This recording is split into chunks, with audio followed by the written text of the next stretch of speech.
네, 오늘 함께 보실 하나님 말씀 요한복음 2장 1절에서 11절까지 말씀, 예수님께서 행하신 첫 번째 표적, 첫 번째 기적을 요한이 소개하고 있습니다. 요한복음 2장 1절에서 우리 11절까지 말씀 같이 말씀을 봉독하겠습니다. 네, 오늘 말씀은 가나 혼인잔치에 특별한 사건이 일어났습니다. 물이 변하여 포도주가 되었는데 지금까지 맛보지 못한 극상품 포도주 맛을 보게 됩니다. 다른 성경하고 조금 틀려요. 다른 복음서와 무엇이 틀리냐면, 다른 복음서는 이 가나 혼인잔치를 언급도 하지 않은데, 특별히 요한이라는 이 사도는 다른 복음서와 달리 제일 먼저 가나 혼인잔치를 다룰 뿐만 아니라 다른 사도들이 다루지 않았던 혼인잔치 사건을 매우 중요하게 다루고 있습니다. 오늘 11절 말씀에 보면 예수께서 이 첫 표적을 갈릴리 가나에서 행하여 이렇게 말씀하고 있어요. 표적이 뭐죠? 여러분, 비슷한 단어들이 있죠. 이적, 기적, 표적. 이적과 기적은 상식적으로 용납이 안 되는 것이에요. 그러나 표적은 좀 틀려요. 표적이란 단어는 어떨 때 쓰냐면, 겉으로 드러난 자취 이면에 감추어져 있는 특별한 뜻, 그 뜻을 나타내려고 할 때 표적이라는 단어를 사용한단 말이죠. 다시 말해서 기적 그 자체를 목적으로 하지 않고 그 기적을 통하여 궁극적으로 전하고 싶은 메시지가 강렬할 때 우리는 뭐라고 이야기하냐면 표적, 이렇게 이야기합니다. 오늘 말씀해 보면 예수님께서 잔치에 참여하셨어요. 여러분들에게 질문하겠습니다. 만약에 세례 요한이라면 잔치에 참여했을까요? 보기 드리겠습니다. 1번. 늘 세례 요한은 메뚜기와 석청을 먹었다 그랬어요. 간만에 포식차 혼인잔치에 참여했을 것이다. 2번. 같이 갈 어머니가 없기 때문에 아마도 잔치에 안 갔을 것이다. 3번. 성격이 워낙 까칠해서 초대받아도 안 갔을 것이다. 아니, 초대도 안 했을 것이다. 세례 요한이 참 까칠했죠, 그죠? 바리새인들 보고 이스라엘의 지도자들 보면 독사의 자식들아, 우리 식으로 따지면 독사의 새끼들아, 이렇게 얘기하는 거 아닙니까, 그죠? 얼마나 대쪽 같은 사람이었겠어요. 아마도 세례 요한 잔치에 왔다가는 잔치 분위기 다 깼을 것이다 하고 아예 초대도 안 했을 것이다. 네 번째, 워낙 대선지자라 너무 바쁠 것 같아서 세례 요한은 잔치에 오지도 않았을 것이다. 여섯 번째, 설교 길어집니다. 빨리 이야기하세요. 누가복음 16장 16절 말씀 다 같이 한번 읽어보겠습니다. 시작. 율법과 선지자는 요한 때까지요, 이후부터는 하나님 나라의 복음이 전파되어 사람마다 그리로 침입하느니라. 여러분, 역사를 한눈에 볼 수가 없어요. 그래서 역사를 분기점마다 나누어서 역사를 바라보죠. 그래서 우리는 학창시절에 구석기 시대, 신석기 시대, 청동기 시대, 철기 시대, 이렇게 역사를 나눠서 봤습니다. 오늘날 그러한 기준으로 보자면 모바일 혁명의 시대예요. 그죠? 앞으로 무슨 시대라고요? 인공지능의 시대라는 얘기예요. 인공지능이 도래하면서 우리의 모든 산업이 혁혁하게 달라질 것이다. 그래서 4차 산업혁명, 그래서 많은 미래학자들이 이렇게 내다봅니다. 자, 이러한 관점에서 성경을 조금 나눠서 보겠습니다. 아브라함을 분기점으로 해서 역사가 달라져요. 아브라함 이전 시대는 죄악된 세상에 있었어요. 그러나 아브라함부터는 하나님의 선택의 역사가 시작이 됩니다. 이렇게 역사를 바라보는 거예요. 다윗 이전의 시대는 혼란의 시대예요. 지도자가 혼란한 시대였어요. 그러나 다윗 한 사람이 세워짐으로 말미암아 하나님께서 지도자를 딱 세워 나가시는 그러한 시대, 이렇게 볼 수 있어요. 예수 이전의 시대를 율법의 시대, 예수 이후의 시대를 은혜와 진리 시대, 이렇게 이야기합니다. 바울은요, 바울 이전 시대는 유대인 중심의, 유대인 사회 중심의 역사였어요. 그러나 바울 이후에는요, 이방인에게 복음이 전파되는 복음의 역사가 담을 넘어가는 역사의 분기점이 이루어지게 되죠. 우리가 지난주에 봤던 요한복음 1장 14절 말씀에 이런 말씀이 있죠. 말씀이 육신이 되어 우리 가운데 거하시, 우리가 그의 영광을 보니 아버지의 독생자의 영광이요 은혜와 진리가 충만하더라. 하나님의 율법이 정말 중요한 그 시대에 예수께서 말씀이 육신이 되어 우리 가운데 임하시자 은혜와 진리의 시대다라고 선포하고 있는 겁니다. 세례 요한은요, 율법의 마지막 시대 종지부를 찍는 사람이 바로 세례 요한이에요. 세례 요한이 소개한 예수 그리스도는 어떤 시대냐면 바로 은혜와 진리 시대라는 얘기예요. 누가복음 7장 30절 34절의 말씀 같이 한번 읽어보겠습니다. 바리새인과 율법 교사들은 그의 세례를 받지 아니하므로 그들 자신을 위한 하나님의 뜻을 저버리니라. 또 이르시되 이 시대의 사람을 무엇으로 비유할까? 무엇과 같은가? 비유하건대 아이들이 장터에 앉아서 서로 불러 이르되 우리가 너희를 향하여 피리를 불어도 너희가 춤추지 않고 우리가 곡하여도 너희가 울지 아니하였다 함과 같도다. 세례 요한이 와서 떡도 먹지 아니하며 포도주도 마시지 아니하며 너희 말이 귀신이 들렸다 하더니 인자는 와서 먹고 마시매 너희 말이 보라 먹기를 탐하고 포도주를 즐기는 사람이요 세리와 죄인의 친구로다 하니, 이 말씀 속에 두 가지를 소개하고 있어요. 아이들이 장례놀이를 하고 있는 거예요. 장터에서 잔치놀이를 하고 있는 거예요. 그런데 세례 요한은 어떠한 삶이었냐면 마치 장례놀이를 하는 사람과 같다는 얘기예요. 또한 예수께서는 어떤 삶을 사셨냐면 늘 마시고 늘 세리와 죄인들을 초청하여 함께 지내셨다는 얘기예요. 세례 요한이 바로 그러한 시대를 살았던 대표적인 사람이에요. 즉 율법의 시대였고 죽음의 시대였고 장례를 대표하는 사람이었고, 반면에 예수는 어떻게 오셨냐면 잔치를 대표하는 자요 생명을 대표하는 자로 이 땅에 오셨다는 얘기입니다. 성철 스님의 열반송 중에 이런 내용이 있어요. 제가 읽어드릴게요. 내 죄는 산보다 높고 바다보다 깊은데 내 어찌 감당하랴. 내 80년 동안 포교한 것은 헛것이로다. 우리는 구원이 없다. 죄값을 해결할 자가 없기 때문이다. 딸 피리와 54년을 단절하고 살았는데 죽을 임종시에 찾게 되었다. 피리야, 내가 잘못했다. 내 인생 잘못 선택했다. 아, 나는 지옥에 간다. 여러분, 이 한 사람의 고백뿐만 아니라 모든 사람의 고백이 바로 이와 같은 것입니다.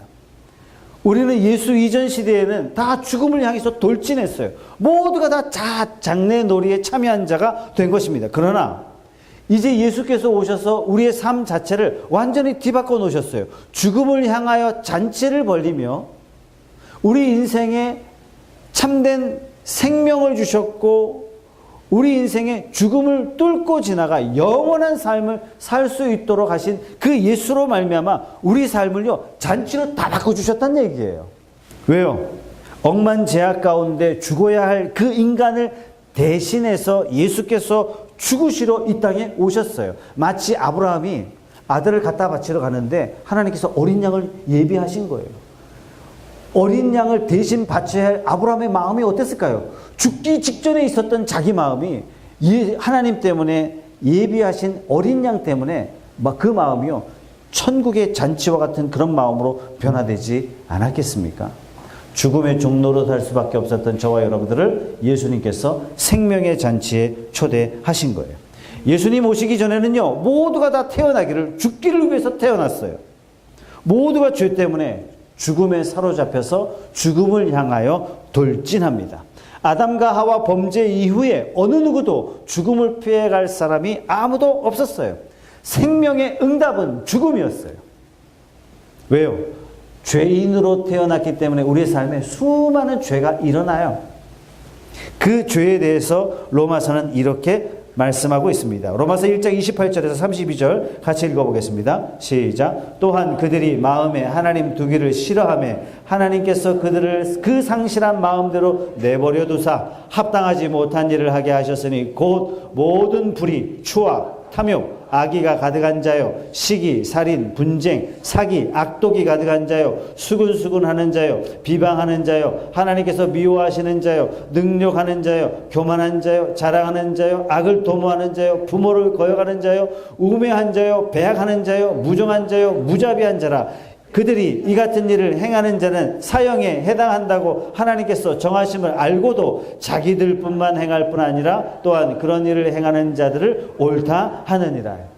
여러분, 우리가 죄인으로 태어났기 때문에 이러한 수많은 죄들이 우리의 삶에 나타날 수밖에 없다는 얘기예요.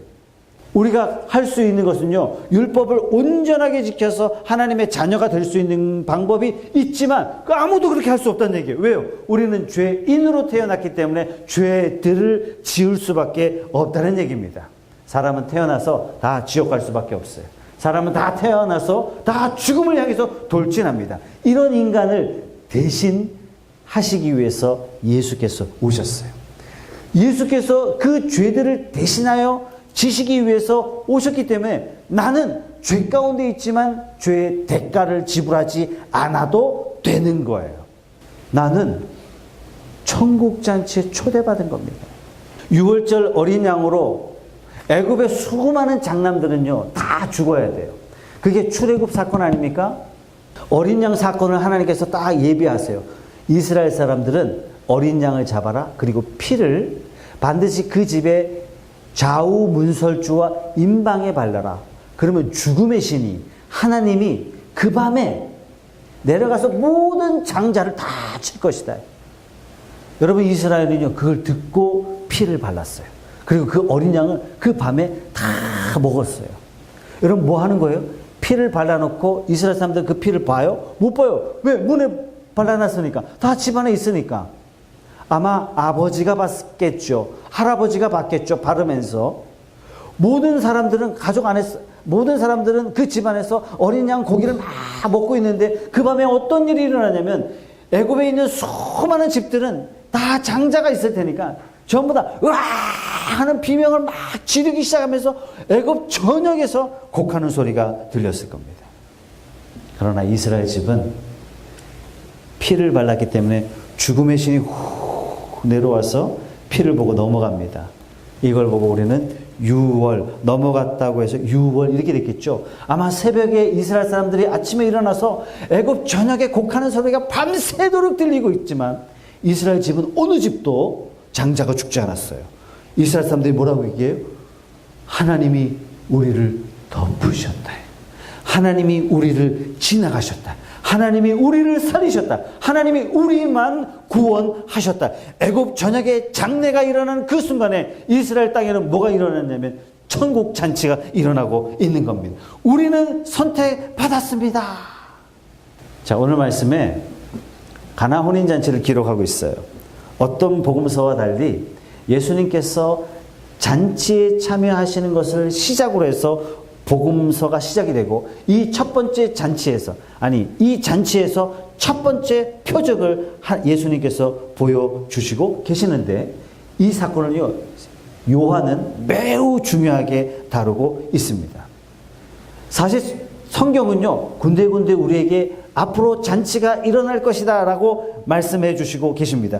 이사야 25장 6절의 말씀을 다 같이 한번 읽어보겠습니다. 시작. 만군의 여호와께서 이 산에서 만민을 위하여 기름진 것과 오래 저장하였던 포도주로 연회를 베푸시리니 곧 골수가 가득한 기름진 것과 오래 저장하였던 맑은 포도주로 하실 것이요 이미 이사야라는 대선지자가 대예언자가 오래전부터 큰 잔치가 벌어질 것이다 라고 예언하고 있어요. 그 잔치에 골수가 가득한 진짜 먹음직한 고기 그리고 기름진 것 아주 오래된 극상품 포도주로 이루어지는 그런 잔치가 반드시 이루어질 것이다 라고 예언하고 있어요. 55장 1절의 말씀도 같이 읽어보겠습니다. 시작. 오라 너희 모든 목마른 자들아 물로 나오라 돈 없는 자도 오라 너희는 와서 사 먹되 돈 없이 값없이 와서 포도주와 젖을 사라. 여러분 이 잔치가 나중에 반드시 이루어질 것이다 라고 예언하고 있어요. 뿐만 아니라 예수님도 잔치를 말씀하세요. 마태복음 22장 1절에서 4절 같이 읽어보겠습니다. 시작. 예수께서 다시 비유로 대답하여 이르시되 천국은 마치 자기 아들을 위하여 혼인잔치를 베푼 어떤 임금과 같으니 그 종들을 보내어 그 청한 사람들을 혼인잔치에 오라 하였더니 오기를 싫어하거늘 다시 다른 종들을 보내며 이르되 청한 사람들에게 이르시기를 내가 오찬을 준비하되 나의 소와 살찐 짐승을 잡고 모든 것을 갖추었으니 혼인잔치에 오소서 하라 하였더니 예수님도 마치 자기 때가 어떤 때와 똑같냐면 마치 천국의 잔치를 베푸는 것과 똑같다라는 그런 말씀을 하시고 계시는 겁니다. 자, 문제는 이 잔치에 포도주가 떨어졌어요.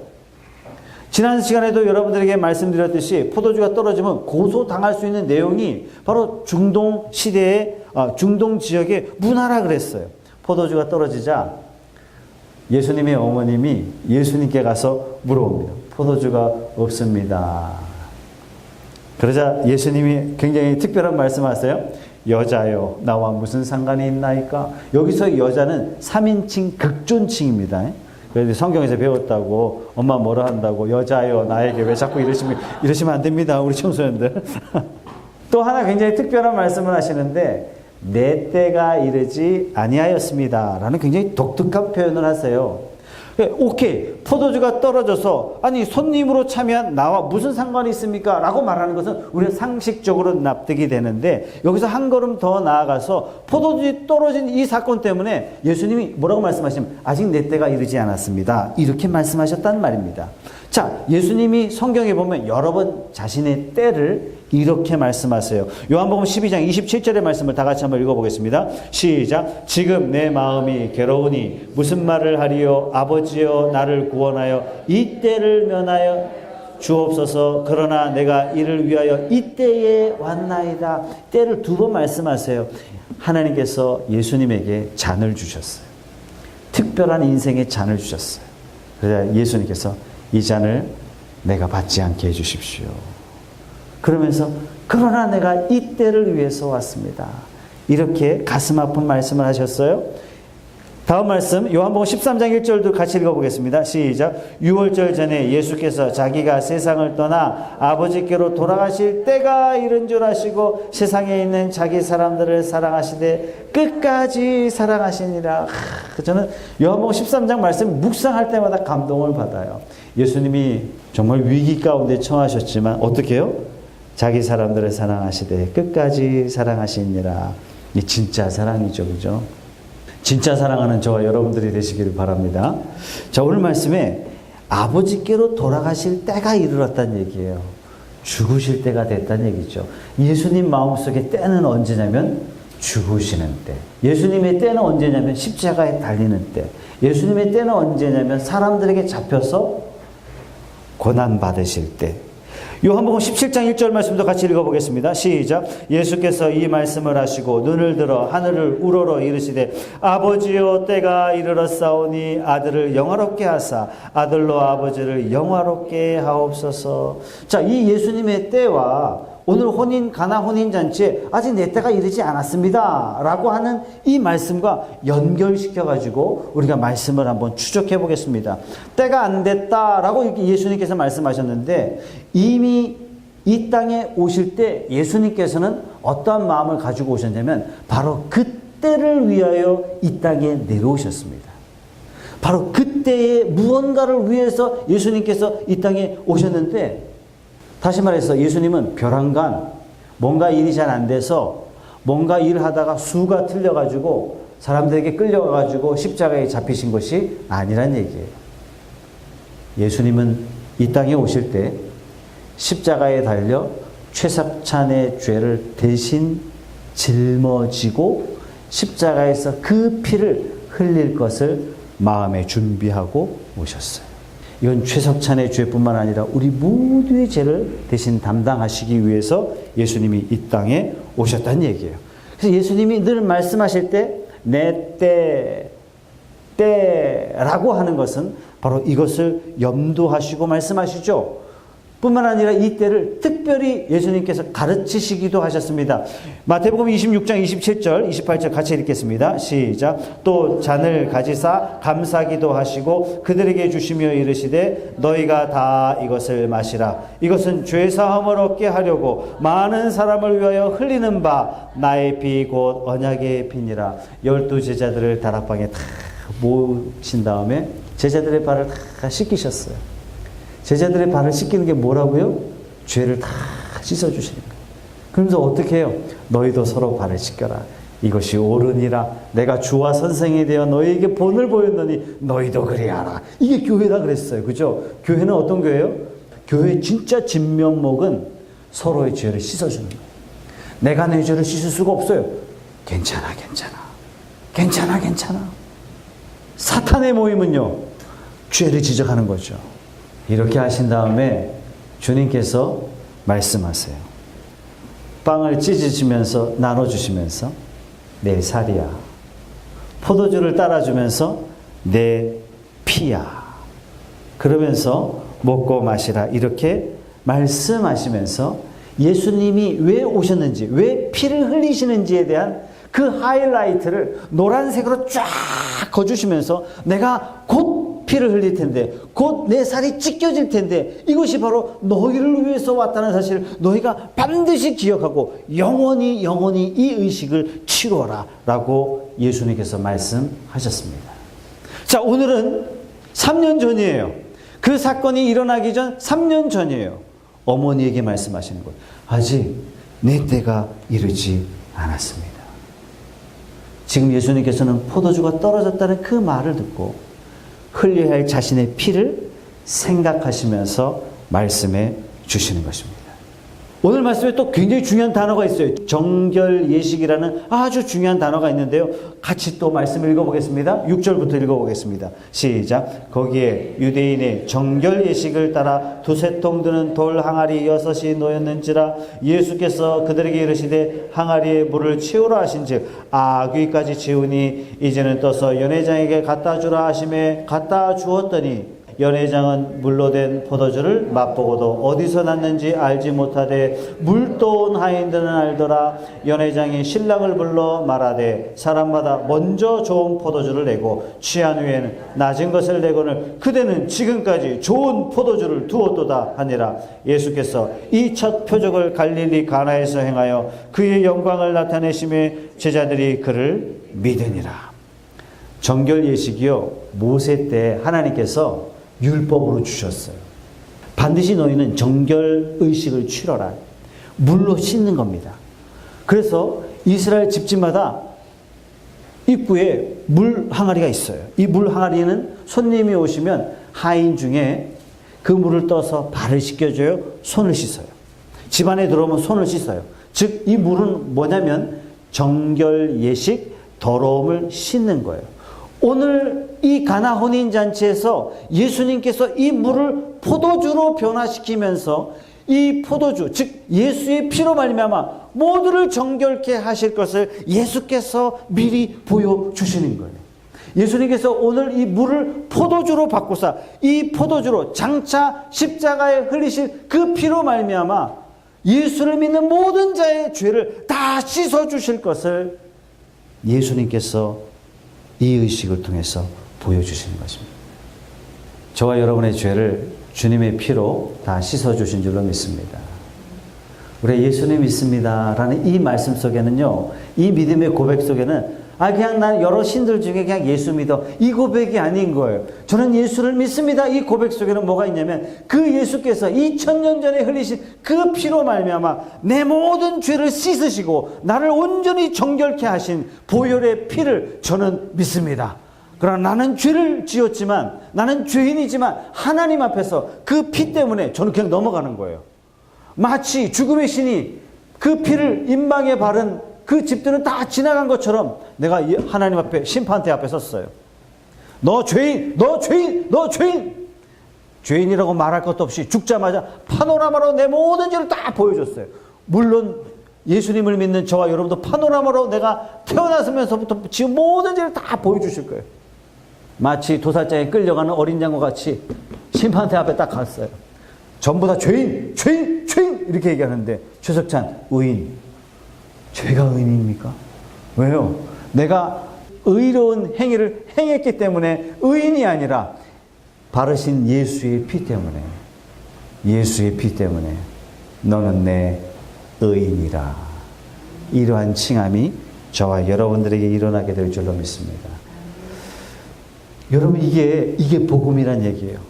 과거에는 내가 의로운 행위를 해서 하나님 앞에 의롭다 함을 받았어야 되는데 이 기준으로 따져서 어느 누구도 의로운 사람이 될 수 없어요. 율법을 받자마자 우리는 율법을 묵상하면서 내가 어찌 이렇게 살 수 있는가, 율법의 기준으로 봤을 때 나는 마땅히 죽을 자라 이렇게 봤는데 이제 시대가 달라졌어요. 율법의 시대는 마침이 되었고 예수께서 이 땅에 오심으로 자신의 피로 말미암아 모두를 정결케 했어요. 예수를 믿자마자 모두가 다 천국에 그냥 실려 들어가는 거예요. 누구든지 예수를 믿는 자마다 다 천국을 향해서 진입하여 들어가는 거예요.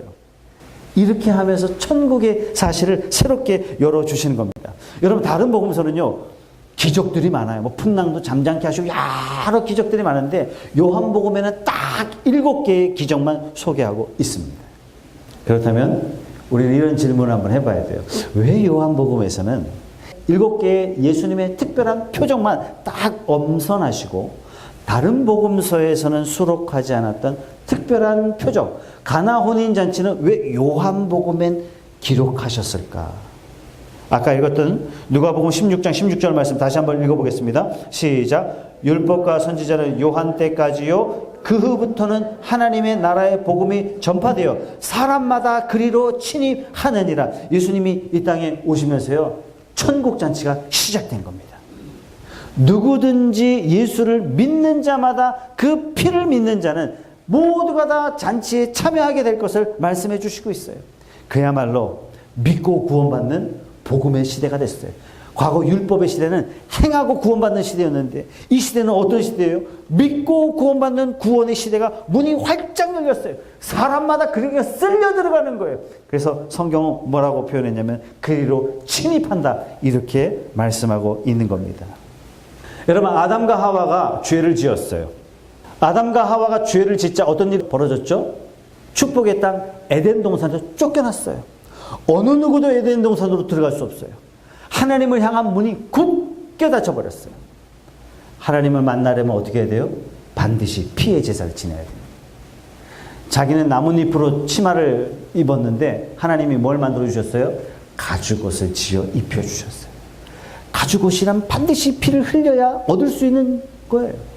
이때부터 제사 제도를 말씀해 주세요. 네가 하나님 앞에 나올 때는 반드시 피를 흘려라. 우리 집에서 기르던 양을 찔러야 돼요. 피를 흘려야 돼요. 내가 집에서 기르던 어린 양을 칼로 내가 찔러야 돼요. 이 사건을 통해서 내 죄가 얼마나 칠흑 같은지 깨닫게 하시는 거예요. 네가 하나님 앞에 나올 때는 반드시 너의 죄에 대한 대가를 지불해야만 나올 수 있다. 그런데 천지개벽이 일어났어요. 제사를 지내고 피를 흘려야만 하나님을 만날 수 있는데 예수님께서 대신 피를 흘리심으로 누구든지 하나님 앞에 담대히 나아갈 수 있는 천지개벽의 시대가 열렸어요. 이 천지개벽을 다른 복음서에서 이렇게 말씀하세요. 회개하라, 천국이 가까웠느니라. 때가 찼고 하나님 나라가 가까웠으니 복음을 믿으라. 근데 요한복음은 어떻게 설명하냐면 이렇게 설명하세요. 혼인잔치를 통해서 예수께서 물을 포도주로 변화시키셨습니다. 다른 복음서는 메시지로 천국이 임했다라는 것을 가르쳐주고 있고, 오늘 요한복음은 가나 혼인잔치의 한 사건을 통해서 저와 여러분들에게 천국의 문이 열렸다라고 가르쳐주고 있는 것입니다. 자, 여러분, 이 혼인잔치에 예수님이 아마 계시지 않았더라면 흥이 깨졌겠죠. 그죠? 마찬가지예요. 이 땅에 예수님이 오시지 않았더라면 저와 여러분의 인생에 진정한 흥이란 존재하지 않았을 것입니다. 오늘 예수님께서 너무 감사하게 물이 변하여 포도주 되게 하셨는데 이 포도주 맛을 봤던 사람들이 뭐라고 얘기해요? 연회장이 이처럼 극상품 포도주는 처음 봤다라는 그런 감격의 표현을 하고 있어요. 물이 변하여 포도주가 됐어요. 물은 뭐라고요? 사람의 몸을 씻는 거라고요. 포도주는 뭐라고요? 예수님의 피는 뭐라고요? 우리의 죄를 씻는 거라고요. 물은 율법을 상징한다면 포도주는요, 은혜를 상징하는 거예요. 누구나 다 그 예수의 피를 믿는 자마다 하나님의 자리에 거저 참여할 수 있는 은혜를 상징하는 것이 바로 포도주가 되는 것입니다. 그래서 율법은 모세로 말미암아 왔고 요한 때 끝났고 이제 은혜와 진리는 예수 그리스도로부터 시작이 되었다라는 이 말씀이 바로 이러한 의미를 갖게 되는 것입니다. 여러분, 혼인잔치의 주인공은 단연 신랑과 신부 아니겠습니까? 예수께서 우리의 신랑 되시고 우리 교회는요, 그의 신부된 교회예요. 여러분, 성경의 제일 첫 책 창세기에 뭐가 나오죠? 혼인관계가 나오죠. 아담과 하와. 요한계시록 맨 마지막에 또 뭐가 나오는지 아십니까? 같이 읽으면서 확인해 보겠습니다. 요한계시록 19장 7절 8절 시작. 우리가 즐거워하고 크게 기뻐하며 우리에게 영광을 돌리세 어린 양의 혼인기약이 이르렀고 그의 아내가 자신을 준비하였으므로 그에게 빛나고 깨끗한 세마포 옷을 입도록 허락하셨으니 이 세마포 옷은 성도들의 옳은 행실이로다. 여러분, 이 마지막 시대에 어린 양 혼인잔치에 참여하는 복된 자로 저와 여러분들을 부르시는 거예요. 창세기 처음도 혼인잔치고 오늘 우리가 읽은 성경의 중반도 혼인잔치고 요한계시록 성경의 맨 마지막도 혼인잔치를 소개하고 있어요. 창세기의 혼인잔치는 뭘 이야기해요? 하나님의 나라가 시작이 되는 거예요. 요한계시록의 혼인잔치는 뭐예요? 하나님의 나라가 완성되는 거예요. 그리고 오늘 말씀 가나 혼인잔치는 뭐예요? 예수님께서 이 땅에 오셔서 혼인잔치를 회복시키시는 거예요. 푸른숲 교회는요, 혼인잔치 같아야 돼요. 교회는 잔치 같아야 돼요. 그래서 기뻐하고, 그래서 감사하고, 그래서 찬양하고.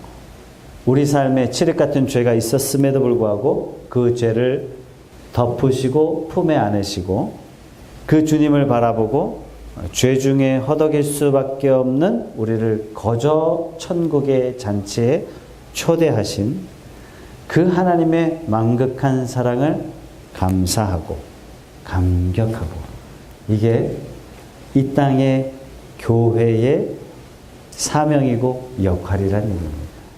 우리만 기뻐할 것이 아니라 이렇게 또 말씀하세요. 요한계시록 22장 17절 말씀 제일 마지막 네 번째 말씀입니다. 같이 읽어보겠습니다. 성령과 신부가 말씀하시기를 오라 하시는도다. 듣는 자도 오라 할 것이요 목마른 자도 올 것이요 또 원하는 자는 값없이 생명수를 받으라 하시더라. 그래서 사람들이 막 전도를 해요. 지하철, 기차에 가서 오세요, 오세요. 무조건 오시면 돼요. 이렇게 말씀하시는, 이렇게 전하는 이유가 바로 여기 있는 것입니다. 사랑하는 여러분, 다른 종교는 다 천국을 자기가 따내야 돼. 따내야 돼. 108배를 하고 1000배를 하고 10,000배를 하고 자기 지극정성이 정말 중요해요. 아니요. 어느 인간도 자기 지극정성으로 천국을 스스로 따낼 수 있는 것은 아니에요.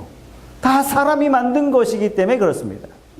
우리는 천국을 따내는 것이 아니라 예수께서 흘려주신 그 피가 나를 덮어주실 때 우리는 천국의 백성이 되는 거예요.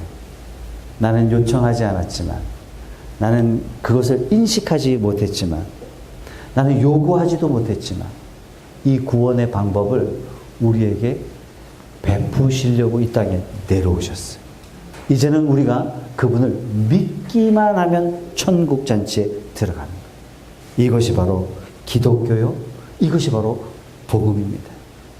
오늘 천국 잔치에 초대해 주신 예수님과 삶을 같이 하기로 결단하시고 우리 남은 인생이 그 주님과 함께, 마치 이 세상은 지옥 같지만 보이지 않는 주님과 함께 손잡고 천국을 걸어가는 것과 같은 기쁨과 감사함으로 저와 여러분의 남은 인생을 채워가는 저와 여러분들이 다 되시기를 주님의 이름으로 축복합니다. 기도하겠습니다. 하나님 아버지, 감사합니다. 스스로 구원할 수 없는 우리 인간을 위하여 구원의 길을 마련하시고 예수 흘리신 피로 우리를 자녀 삼아주시고 우리의 어떠한 행실에도 불구하고 천국 길을 열어주신 것 참으로 감사합니다. 이제는 장례식 같은 이 세상에서 오히려 천국잔치에 초대받은 자로서 오히려 감사하고 오히려 기뻐하고 삶에 주어진 도전들을 감사하며 맞이하는 성숙한 믿음의 사람들 되게 하여 주시옵소서. 무엇보다도 그 어떤 것보다도 거룩하신 예수님의 피로 우리를 정결하게 하셨음을 늘 잊지 않고 더욱 죄를 멀리하고 거룩의 길을 걸어가고자 결단하는 우리 푸른숲 가족들이 되게 하여 주시옵소서. 우리 삶을 통하여 뿐만 아니라 우리 이웃들도, 나와 함께 한 사람들도 돈 없이 값 없이 하늘의 포도주와 젖을 사며 그 하늘의 천국잔치에 참여하는 기적을 우리에게 허락해 주시옵소서. 예수님 이름으로 기도하옵나이다. 아멘.